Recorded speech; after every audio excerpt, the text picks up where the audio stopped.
Click lang po natin dito sa tatlong guhit nasa left side sa taas. Ito.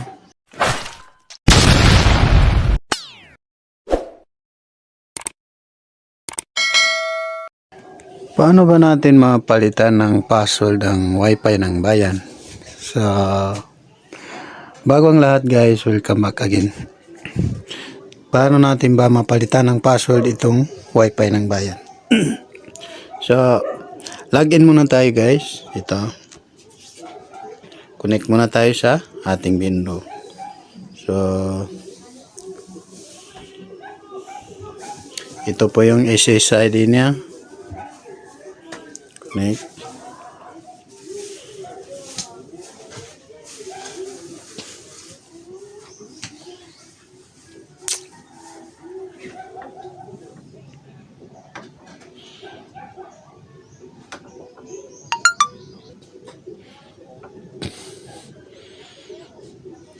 Dito na po tayo guys.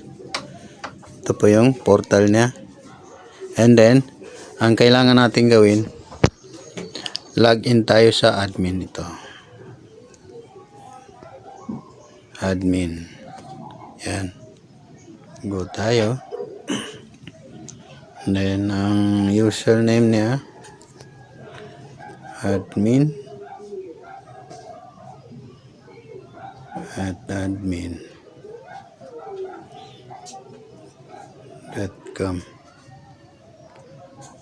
Di pa ito siya na palitan ng password guys. Yan. Yan. So, andito na po tayo sa admin guys. Naka-login na po tayo. Yan. Po. Ang susunod na gawin natin para po mapalitan natin ng password, click lang po natin dito sa tatlong guhit nasa left side sa taas. Ito. Then, ang susunod po ay dito sa admin credentials. Diyan po. So, ito na po siya guys.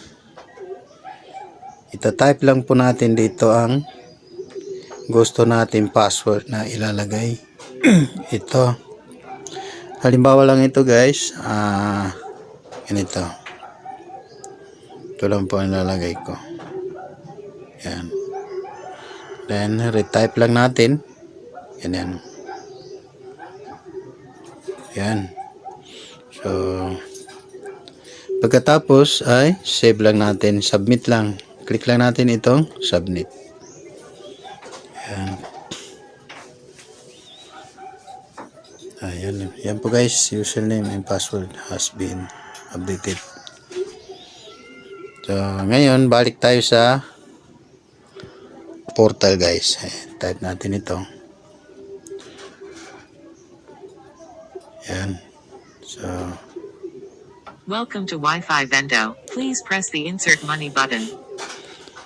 So, subukan natin ulit guys Welcome to Wi-Fi Vendo. Please press the insert log money in doon button. sa unang password niya. Tingnan natin kung na-save ba yung nilagay natin. Balik tayo sa admin. Yan po. So, ito po. Yan po siya. Click lang po natin ito. Ito po yung unang password na ginamit natin, admin. So, yan guys. Hindi na po siya ma-login. Kasi napalitan na po yung password guys. Ngayon, subukan natin yung nilagay natin kanina. Ito. 1, 2, 3, 4, 5, 6, 7, 8, 9. Ayan po. So, sign in. Ayan. Ayan guys, oh. Kapasok na po tayo.